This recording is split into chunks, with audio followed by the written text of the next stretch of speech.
Okay, so this class is instead of our Shabbos morning class.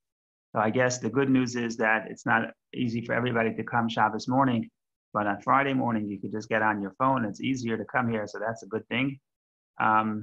Shabbos morning when we get together at Chabad, it's it's one of my favorite classes of the week simply because we all sit around the table and we read a little Chasidic philosophy and people interject. Everybody asks questions and shares their perspective. So I hope we could recreate some of that on the Zoom. So please do not hesitate to jump in and interject and say, Rabbi, I am sure you're a good guy, but I don't understand what you're saying. Nothing wrong with that. Okay, here we go. So we are discussing the Chasidic perspective of the Kabbalistic and Chasidic perspective of the weekly portion.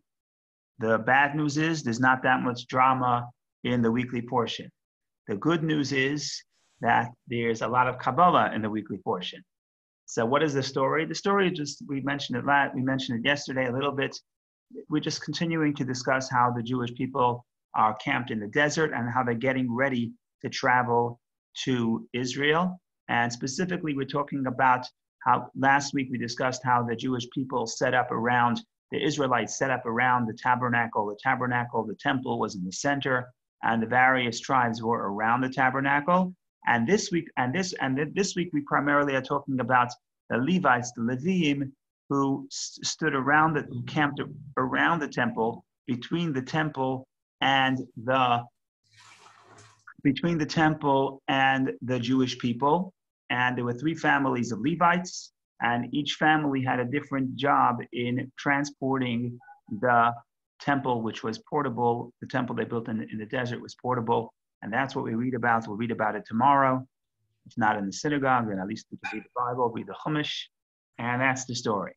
So what is the premise of the Chasidic philosophy? The premise is that all this, everything we discuss, anything that happened to the Jewish people in that critical time of leaving Egypt before they come to Israel is relevant not just for every time, but also for every specific person.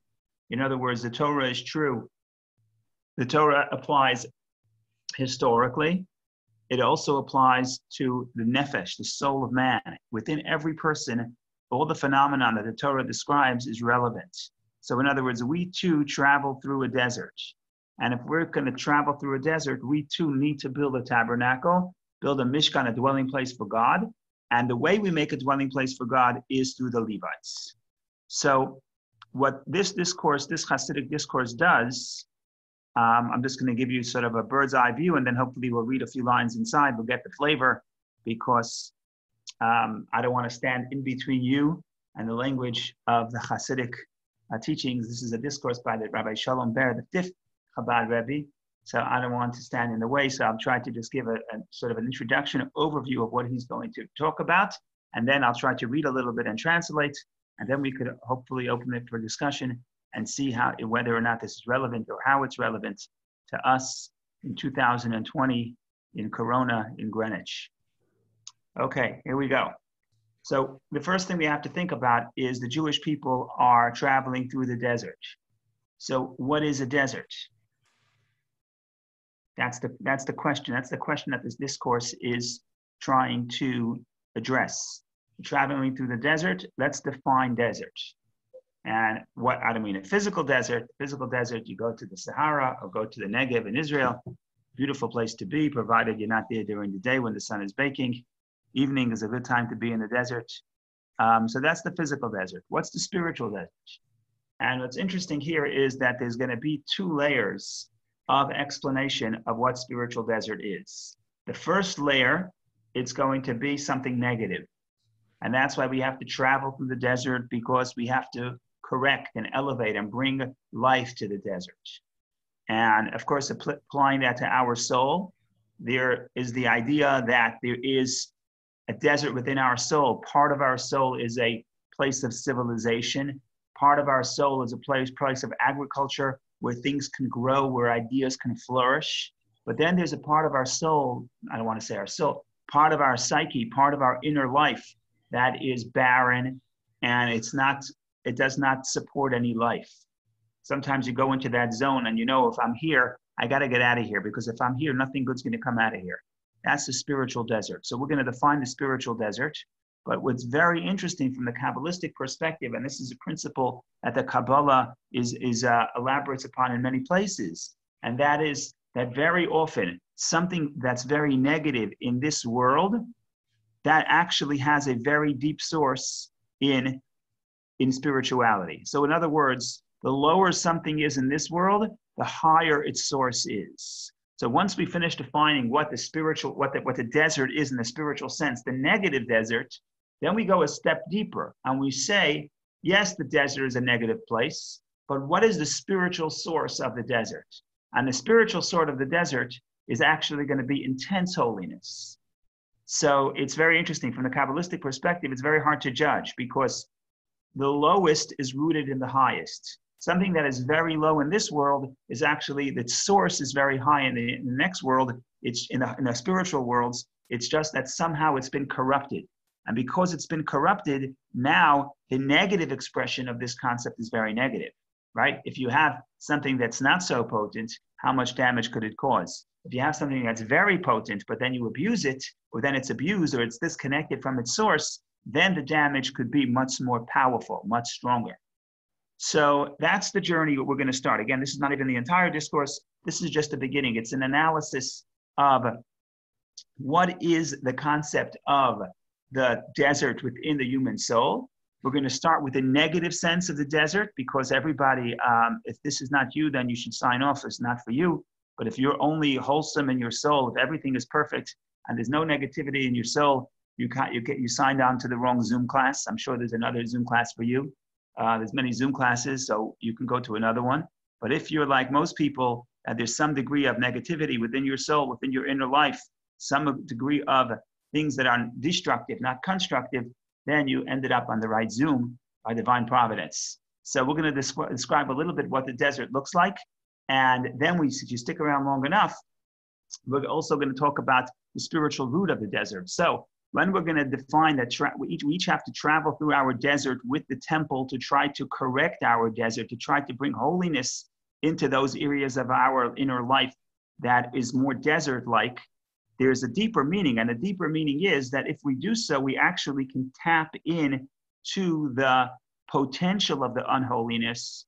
And I don't know, as Kabbalah always says, the potential of unholiness is actually greater than the potential of holiness. It's just that when it's unholy, it's not channeled. And if it's not channeled properly, it's destructive. But if you can figure out what's the root and figure out how to tap into the root, then you actually could elevate, not only correct the destructiveness of the negativity, but you can also tap into its root source, and you could actually get a tremendous amount of spiritual wealth because of the potential that lies within the unholiness. So this is all by way of introduction. And now we're going to read a little bit now we're going to try to read a little bit within the words of Rabbi Shalom Ber, the fifth Chabad Rebbe. This actually is a discourse. He passed away in 1920. This is a discourse from 1918. And it was said in the city, if anyone's Russian here, it was said in the city of Rostov. The Rebbe Rashab left the town of Lubavitch because of World War I and settled in Rostov, which is a city in Russia. And that is where on Shabbos, this weekend, this Shabbos of Nassau, portion of Nassau in 1918, he said this discourse. So we are 102 years later, we're sitting here and studying the same concepts because Torah is eternal. Okay, so that's by way of introduction. If anybody wants to comment or anybody has any questions so far, I would be delighted to hear any comments or perspectives. Otherwise, we continue.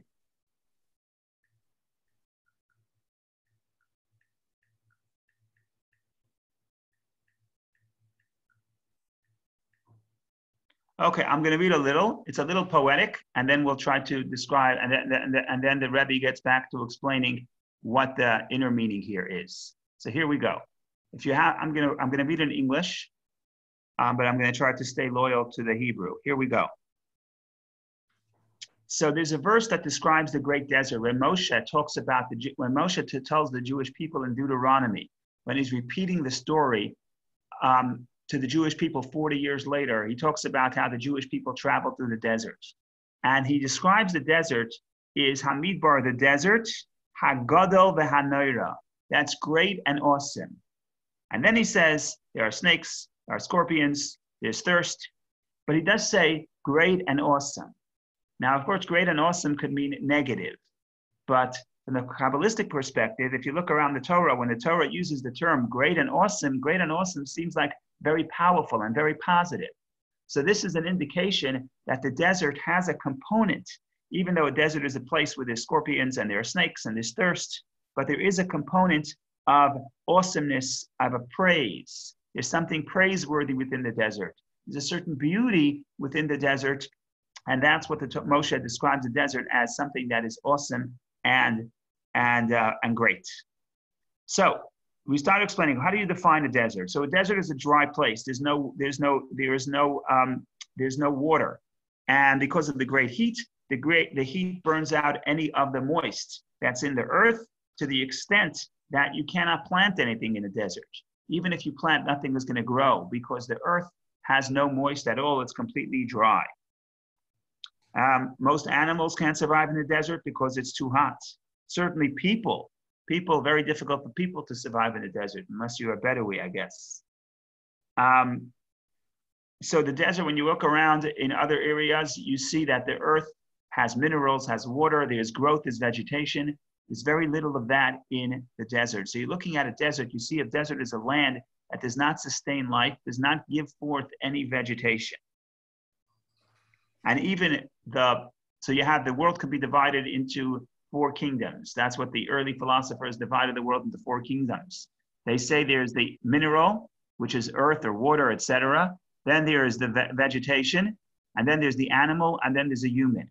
So 3 of the 4 categories of life are not supported in the desert. Of course, there are exceptions. There are some plants that live in the desert and some animals that live in the desert. But in comparatively to other areas, you see the desert is not giving life to, the earth of the desert does not support life to the other 3 categories of life, namely vegetation, animal, and human. As opposed to places where there's a yishuv, where there's civilization, then the earth has plenty of moist, plenty of life, to the extent that it can give forth plants, etc. And animals, many different, a great variety of animals are able to sustain themselves off the land. Also, human beings can also survive on the earth. But so the key here is that the desert gives forth. The land, typically the land gives forth what they call hashpa'ah, gives flow, it gives life, it sustains life, it produces life quite literally. That's why in many cultures, the earth is feminine, you call it Mother Earth, because like the mother gives birth to a child, the earth gives birth and is constantly giving to people and animals and vegetation. So that's the earth. When you look at the earth, you see motherhood, you see something that is giving, hashpa'ah, giving flow. However, when you look at the desert is the opposite. It seems like it's not giving forth anything. So spiritually speaking, it is like it's holding everything onto itself. Any life it has, it holds for itself. That's the metaphor. Now, let's try to apply this within ourselves, spiritually speaking. So if you have to define what's the difference between the constructive part of myself and the destructive part of myself, I don't want to say constructive, destructive. Another way of saying it's, what's the difference between the civilized side of self, where I can interact with other people, where I can contribute to other people, where I can have relationships with other people, to the desert side of self. The desert side of self is the part of self that does not sustain any life, does not sustain any growth. So the difference is, am I in the mode of giving or just in the mode of holding on what I have for myself? And broadly speaking, you could say this is the definition between holiness and unholiness. And holiness is in the holiness constantly wants to give. You know, Abraham is the first Jew. What is his life? His life, he's a person obsessed with giving. He didn't know how to hold back from giving. For that, you needed his son. Isaac it's a little bit more restraint, not a little bit more. Isaac represents restraint. In other words, you have to channel your giving. But so you'll see in a moment, you have to channel the giving. But if you talk about the raw feeling, what does Abraham want to do? Abraham wants to give. Why does he want to give? Because that's the definition of holiness. God is the giver, right? The creation is the recipient, but God is the giver. So the closer you are to the giver, the more you're in the mode of giving. If I'm in the mode of holding back, it's all about myself. I am the center of the universe, and you are here to serve me. Then I am in the state of a spiritual desert. Because what is a desert? Again, as defined here, a desert is a place that doesn't sustain life. What does it mean it doesn't sustain life? It doesn't give, it only takes. So if you talk about any area of my soul where there's negativity, where I cannot interact with other people peacefully, where I cannot build anything constructively. I can't work for something greater than myself. I can't invest in something beyond my ego. That will be defined as a desert. And all those scenarios, the way they play themselves out within different people, or even within myself, there's different forms of desert.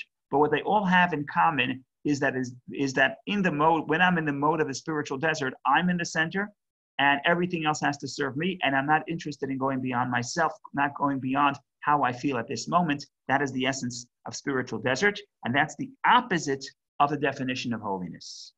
What is the definition of holiness? Definition of holiness is giving. Why is that the definition of holiness? That's a good question. So what is the definition of holiness? You just say, we talk about it. Once in a while, we have to stop. Maybe Corona is a good time. You stop and you say, what is holiness? What are we talking about? What is spirituality? What are we talking about? What do these things mean? So there are different definitions, at least two general definitions. We'll stick with one today. Something physical is something that takes up space. It's in one place. It can't be in two places at once. It's about the self.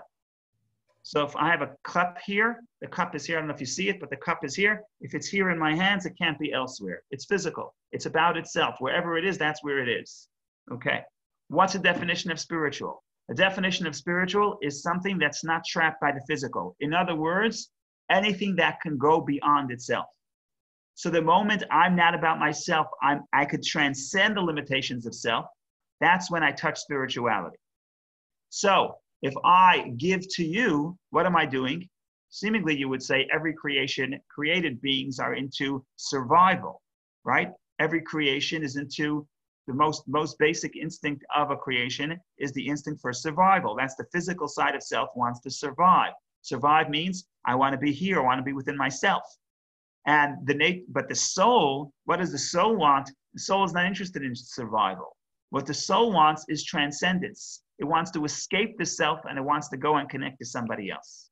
So or something greater than self, or God, or the universe, to feel part of something larger than self. And we have both those sides. And therefore, all throughout human history, there's this tug of war between seeing myself as an individual and seeing myself as part of a collective. And they're both true. One is more physical, one is more spiritual. Both are important, but they're two different components of self. So if we're defining here, we're saying that holiness is about giving. Why is holiness about giving?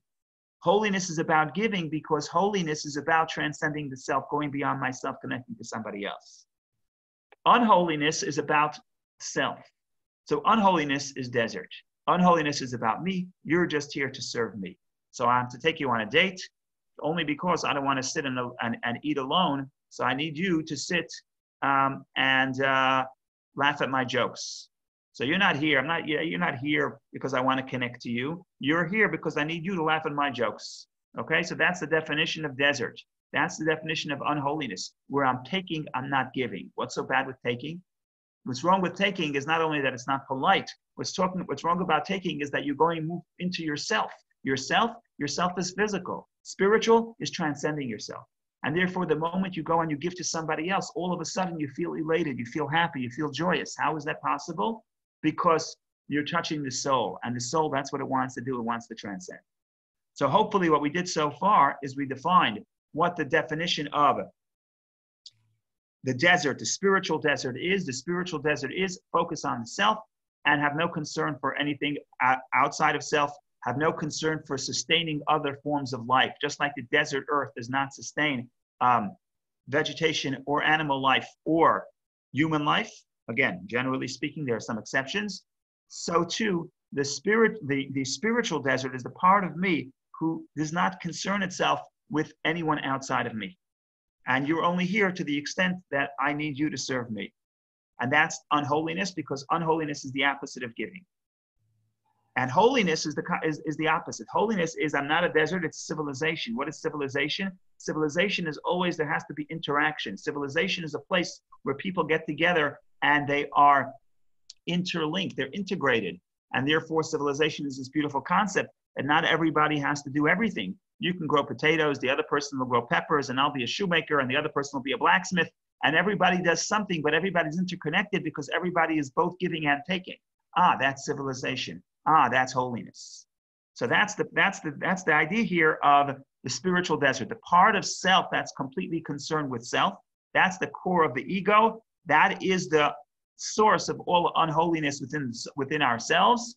And that's what we're supposed to battle and correct and refine when we travel through the desert for 40 years. Why are we traveling through the desert for 40 years? So the simple answer in the Torah is because we were not able to go into Israel yet. For whatever reason, we'll learn about it in 2 weeks. We were not allowed to go to Israel yet.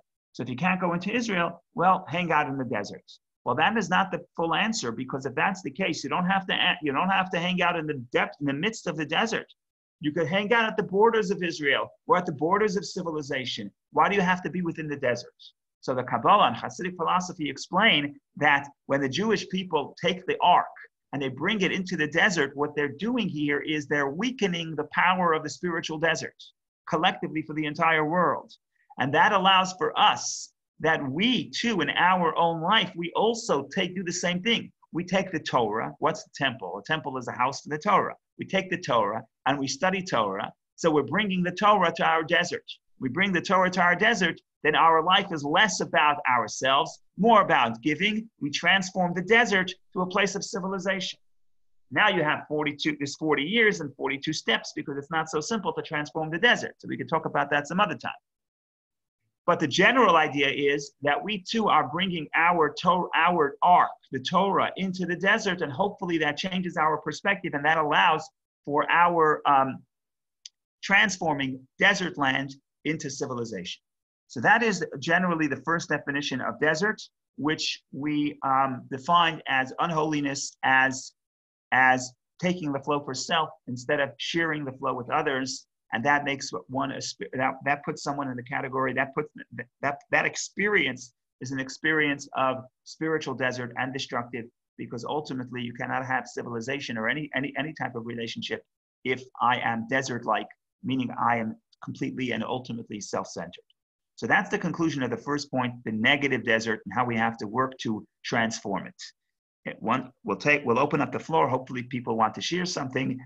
And then we go to what's the spiritual source of the desert, and where does the desert come from, and how do we tap into the spiritual source of the desert, which is actually more holy than civilization. Because like I said, in Kabbalah, everything is multi-layered.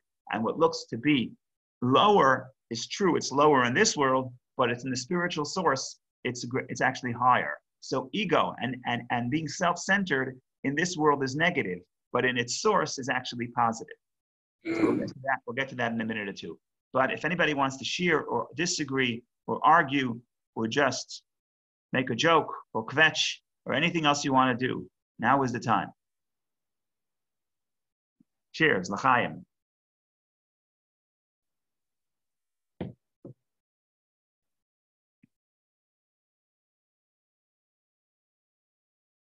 Rabbi? Yes. Question. From what you've said, the source of joy is transcendence. Could you expand on that a bit? Yes.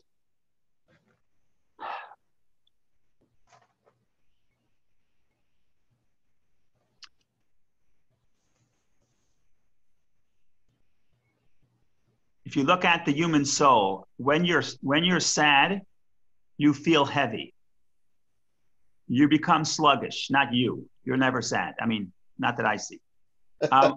When a person is sad, a person becomes sluggish. Person could barely move. You know, it takes the person an hour to get out of the shower. You can't move. You're sad, you're sluggish. When you're happy, you're bursting with energy. In other words, you're jumping, you're literally dancing. You're actually lighter. I don't mean in the physical sense, in the psychological sense. So how does this work? So if I'm primarily, now, so let's think about this for a second. So the physical, let's think about this for a second. The physical is something that's tangible and something that takes weight. So let's think about a metaphor here. The metaphor is that you're walking very slowly because you're holding a suitcase full of earth. And I say, John, here, let me give you another suitcase full of earth. Maybe it will make you feel better. So you take the other suitcase. Now you've got two suitcases full of earth. So now you're schlepping around more. And now you're even more unhappy. So I say, John, you know what? I have a third one. I give you a third one. I'm giving you more and more earth. Ultimately, now you're happy because it's a different type of earth. Wow, it's so interesting. It's a different color and comes from a different place, different chemical makeup. You're very happy. But ultimately, what I'm doing is I'm burdening you with something that takes weight, that has a gravitational pull, that pulls you down. So if you think about that metaphor, is the more possessions I get, ultimately, I'm going to become less happy. Again, if all I have is the possession. What is spiritual? Spiritual is making me happy. Happy is elated. Happy is uplifted. Happy is freeing. With a bird, a metaphor of the bird trying to fly. That's what spirituality is. And that's the feeling of joy. So joy is synonymous with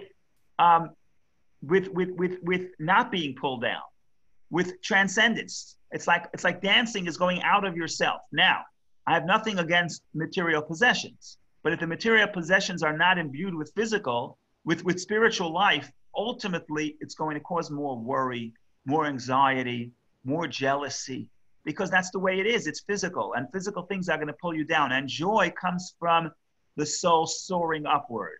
And you can't soar upward if all you have, you're being pulled down by the gravitational weight of materialism. Now, you may get pleasure, but pleasure is different than joy.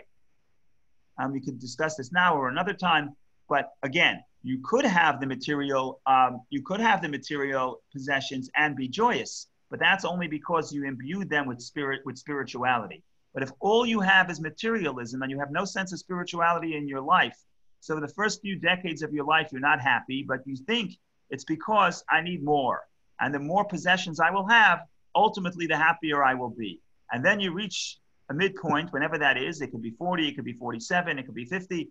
I heard a program on NPR the other day. They were trying to figure out the exact date of midlife crisis. And they do all the studies, and like 47 and a half is like the saddest day of your life. So it was interesting because I'm headed there. No, but seriously, the point is, in the beginning, you think that I'm unhappy because I don't have enough possessions. And then eventually you pass it and you realize that no, the possessions are not actually going to do it for you. And then you need to have some wings. You need to soar upward, but soar upward is transcendence. So I hope I didn't confuse. I hope this clarifies at least a little bit. Oh, it was great. But if you spend a moment differentiating pleasure and joy, that would be appreciated. Okay, let's do that for 30 seconds. We can't sit here all day because the Chasidic literature puts many, many pages in defining the difference between pleasure and will. And pleasure is the core of the human soul. So in that sense, pleasure is the deepest thing you could do. On the other hand, pleasure is about returning to self. Joy is about flowing outward. So pleasure is flowing inward and joy is flowing outward. Both are important, but for joy, joy needs pleasure. Joy needs to flow outward. Pleasure is inward. So you can have pleasure alone. You can't have joy alone. Impossible. Because if you're joyous and you're alone, you're uncomfortable. You want to be with somebody else. Pleasure, you don't necessarily have to be with someone else. In fact, when I'm eating ice cream, if it's vanilla ice cream and there's chocolate, what do they call those? Chocolate chips and a little bit of peanut butter, honestly, I don't want to see anybody. Honestly, you're just a distraction. I hate to be so blunt, right? So pleasure is flowing inward. But joy, if I'm joyous and I didn't speak to anybody that day, I'm in pain. And finally, you call me. I'm so overjoyed because finally my soul could flow outward. And that's what joy is. Brilliant. Okay, so we have a 15 minutes left to discuss. Now that we sat and we told you how terrible the desert is, now we want to look at and say, everything is more complex. Nothing in Kabbalah is black and white. In fact, whatever looks worse has a deeper source. So we want to now repackage desert and redefine desert and tell you how desert is a very high level. And that's why if you can get to the source of the desert, you're actually ahead of the game. So we're going to try to do that for a few minutes. And it's premised on the principle that everybody heard about, or at least, most of you heard about it. It's the world of chaos and the world of order. But give me a few minutes of introduction, and then we'll read a few lines inside. So let's start with the basics. The basics are that according to the Kabbalah, whatever has a higher source fell down lower in this world. So the metaphor is as follows. The metaphor that is given is if you have a wall, a stone wall. What do they call those? A wall? Yeah, a wall. Like when you have a wall around the city. In Hebrew, there's a different word for like a fortress wall. In any case, if you have a wall, and for whatever reason, the wall falls down. Let me see if you can see my hand. I'm in the camera. Okay, so the wall falls down. So what happens is the stone that's on top of the wall, when it falls farthest from the base of the wall. As opposed to the stone that's much lower, let's say on the first row or the second row, when it falls, it doesn't fall as far. When this guy falls, he falls very far. When this guy falls, he falls close. So the paradox of existence, according to the Kabbalah, is that what seems very far on this world, something totally negative and totally destructive and something totally terrible, it's just a corruption of that energy from its source. Because it fell so far, that's why it's so negative. But its source, its potential, is actually very holy because its potential is much higher. So if you're going to say what has a higher source within God, is it the holy or the unholy? So paradoxically, the unholy has a higher source than the holy. Now, the reason we shouldn't go and run and engage in unholiness is because the unholy is separated from its source. So now if you engage in it, it's going to be destructive because it's separate from its source. But if you figure out how to elevate the unholiness and how to tap into its source, and one of the ways you do it is through the Torah. That's the metaphor of bringing the ark into the desert to refine the desert. So when you refine the desert, you're actually battling the ego. As we discussed earlier, desert means when I don't want to give any flow, I'm desert floor. The earth outside gives forth plants and gives forth produce and sustains life. Desert floor doesn't want to give everything. It wants to keep everything for itself. So that's one dimension. So the Torah battles that sense of being self-centered. But then the Torah, another thing the Torah does, when I study Torah, then I have the power to engage in the world and realize and tap into the spiritual source of the desert, which is much higher, and paradoxically, much higher than the spiritual source of holiness. Now remember, when this is said for the first time, this is heresy. Sounds like heresy. You're saying that unholiness has a deeper source within God than holiness. Then all of a sudden, everything is upside down. What about the people who like black and white, good and evil, us against them? That's very organized. With the Kabbalah, here, everything becomes more tricky. If I'm holier than you in this world, that's wonderful. That means I'm more connected to my source. But what that tells me is that you, not you, the person who's distant and now being very destructive, their source is actually much higher. So I have a responsibility to respect your source, help you connect to your source, and hopefully learn from you. And if I can help you tap into your source, then you can help me get some of that passion of your spiritual source. So there's no longer an easy divide of holy and unholy, because the unholy is actually holier than the holy. Paradoxically, holy is the wrong word, but the unholy has a greater source than the holy. Okay, so now we have the negative definition of desert and we have the introduction. Now let's get to the positive holy definition of desert. So the positive holy definition of the ego is as follows. Okay, what is the positive holy definition of somebody who doesn't want to give? He doesn't want to give. How could that even be holy? We just finished saying that holiness is transcendence. We just finished saying that holiness is sharing. That's a definition of holiness. How could we say that the inability to give is in fact comes from a deep place within the Almighty God. So for this, you need some a little creativity. You need to think a little out of the box, or you need to be a little bit of a Kabbalist. And here it goes. So let's say here's a parable. You always have to have a parable. All the metaphors of Chasidic philosophy is either about a king or about a teacher.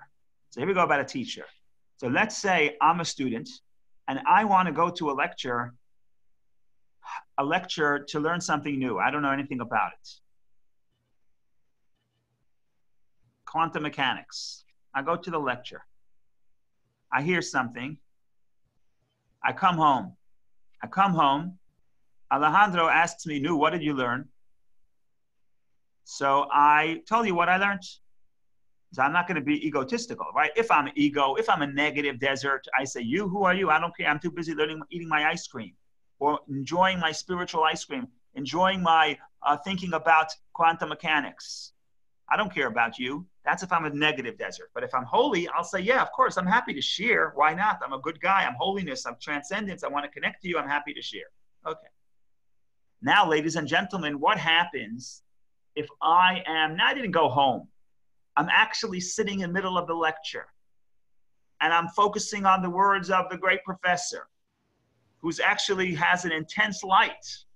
In other words, there's tremendous amount of enlightenment flowing out of that professor. And I'm struggling to try to even listen and understand what this person is saying.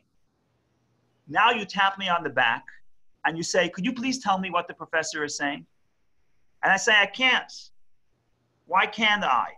Not because I'm full of ego. I can't give because I'm too busy receiving. I'm in the mode of receiving. I'm so close to the intense light. Right here, the metaphor for the light is the wisdom, the enlightenment, the knowledge. I'm so close to the intensity of the light that I'm not able to say, "Stop light, I'm giving it to Alejandro, I'm giving it to somebody else." So what's the paradox here? The paradox here is the higher you go to your source, the closer you are to the infinite light of God, the more you're focused on God, the more you're a recipient, the harder it then is to give to somebody else. And that not giving to somebody else is not egotistical. It's not negative.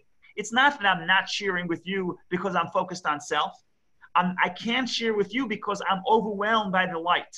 I'm overwhelmed by the knowledge. I'm overwhelmed by that spiritual experience. So what's happening is that when are people self-centered? Either when they're very low, either when they're just expanding their ego, or when they're so close to the divine light, they're so close to the overwhelming knowledge that they're not able to actually speak or give because they're almost like nothing. They're in the mode of receiving. It's not about me. I'm focused on you. I can't now give to a third party. So that is what the Kabbalah says. That's a spiritual source of desert. Now, you may have heard that we say that just like there's 10 sfirot in holiness, that's the sfirot of order. There's also 10 sfirot of chaos. And I think we discussed it a few months ago when Corona started. We did a thing on the sfirot of chaos and order.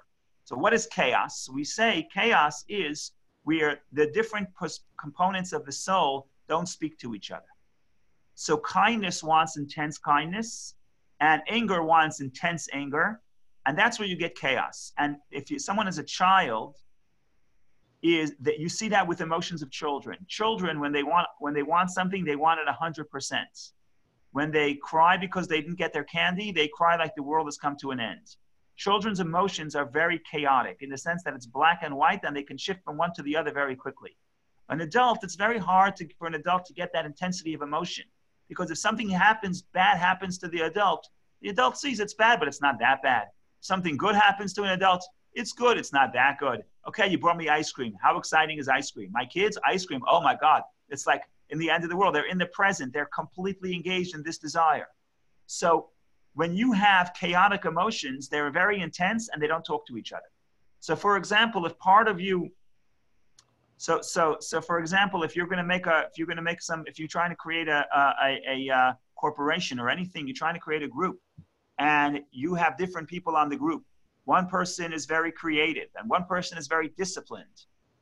If everybody is in their intense mode, if everyone is in touch with themselves, with their own quality, and no one is willing to compromise, it's going to crash. Why will it crash? Because the one that wants to be creative wants to smash all the old models, and the one who wants to, who's disciplined, wants to keep to the old models. And they can't get along because everybody is so into themselves and their own perspective. That's the world of chaos. World of order, by definition, requires compromise. I know you have one perspective and I have another perspective, but if we're going to work together, I have to compromise and you compromise. So the world of holiness is the world of compromise. The world of unholiness is the world of chaos where people are not willing to compromise. That's in short what's happening within the soul. Now, what's the root? Why don't I want to compromise? You know why I don't want to compromise? Because the child's emotion is much closer to the essence of his soul than the adult's emotion. Remember what we said? We said when the student is very close to the master, when the student is very close to the teacher, he is not capable of stepping aside and now flowing and interacting and negotiating with somebody else because he's so close to the source of the intensity of the light. So with a child's emotion, it means that the child's in touch with its soul in a very deep way. And therefore, it cannot compromise. Therefore, you cannot reason with it. So yes, we don't want people to stay children. We want them to grow and become mature. And mature means you have adult emotions, which basically means that they are mitigated by the mind. So that's healthy and that's civilized, and that's when you can build things. But the source of the inability of the child to calm down the emotion or to tune down the intensity of the emotion, the source of that is because the emotion is very close to the source of its soul. And the same thing is within ourself. The ego, the sense of I'm the center of the universe, is the negative expression of the feeling of the holy desert, which the holy desert, it comes from a great intensity of being so close to God. Now that's also a problem because God wants us then to step away from the intense experience of sitting at the professor and gaining the knowledge and then applying it to this world. In other words, step out of your spiritual desert, which is the holy desert, and create civilization. But for that too, we need the Torah. So just to summarize, because it's getting a little bit late, I think, and because there's a lot to think about, 10:44, we got 1 minute left, a lot to think about. Just to summarize, what are we saying here? We're saying there's two modes of desert. And again, I'm not gonna classify desert as positive or negative because as we will see, desert could be very negative in the sense that it's totally negative ego, but desert can also be very holy source. In other words, I can't give because I am intensely connected to my source. Now, both of those are ultimately not civilization. Ultimately, both of those is not what God wants. God wants me to go beyond my ego, but God also wants, that's refining my negative desert, but God also wants me to go out of my holy desert. Holy desert means intense connection to God. So when I'm praying, it's actually interesting. When you pray, certainly the Amidah, which is the climax of the prayer, you're not allowed to talk to anybody else. And inevitably, it's going to happen to me that I'm praying the Amidah, and my 2-year-old, a 4-year-old, I don't have a 2-year-old anymore. My 2-year-old became a 4-year-old. That's a problem. Now I sound like my wife who wants everyone to stay, wants the kids to stay, babies. And when the baby starts growing up, it gets very sad for her. But when my 2-year-old becomes a 4-year-old, so my 4-year-old starts talking to you, say, Abba, Daddy, and I'm praying, I can't stop. It's whatever it takes, 3 minutes, but I can't stop for those 3 minutes. So it's a very healthy thing, perhaps, that maybe it is, maybe it isn't. Going into the educational side of this is another story. The bottom line is there comes to a point where I can't talk to you because I'm talking to God. Now, that's a good thing, provided it's only 3 minutes. In other words, you have to have a moment of spiritual desert where you are completely connected to your source to the degree that you can't compromise and you can't interact with other people. But that ultimately, you have to take that experience and move away from the great professor and apply it to life and interact with other people. So again, we didn't cover everything. We're just scratching the surface. But to summarize, my job is to take the Torah, which is the temple, which is the house of the Torah, take the Torah and bring the Torah into my life, into the desert part of my life. What's the desert part of my life? The part of my life that ultimately is focused on self. And like Dr. John points out, that's not going to lead to joy because ultimately, the more you're focused on self, the more heavy you become, the less elated you become. So we have to get out of the physical desert. The way you get out of the physical desert is stop focusing on myself. I start interacting with others and giving for others. And that's how I get out of that's how I get out of the negative desert. And the way I do so is through the Torah, through carrying the Torah throughout the desert. But then there's a deeper meaning. The deeper meaning is there's also a spiritual desert, which is the source of the physical desert. And that is that sometimes you have to be so connected to an ideal, or so connected to the experience, or so connected to, you have a passion for a certain cause, that, and you don't let, and you're so connected to that cause that you can't compromise. Is that a positive experience? Well, if you're so connected, to the cause that you can't compromise, ultimately it's going to lead to a crash. Ultimately, if you can't compromise, it's not going to lead to anything good. But you have to have that intense experience. That's the desert. And then the Torah helps you step away, channel some of that intense experience and bring it to the world and create civilization. So this, ladies and gentlemen, is the story in short. If anybody wants to share or ask or clarify, that would be wonderful. Otherwise, have a wonderful day and a wonderful Shabbos. And I must say that, yes, thank you, because this has been as enjoyable for me as the Shabbos morning classes are. And I think a little bit I'm climbing out of the desert and connecting to other people, thanks to the technology and thanks to you. So I really appreciate it. And I hope this brings as much joy to you as it does bring to me. And have a wonderful day. And as we said, if anybody wants to make a comment, wonderful.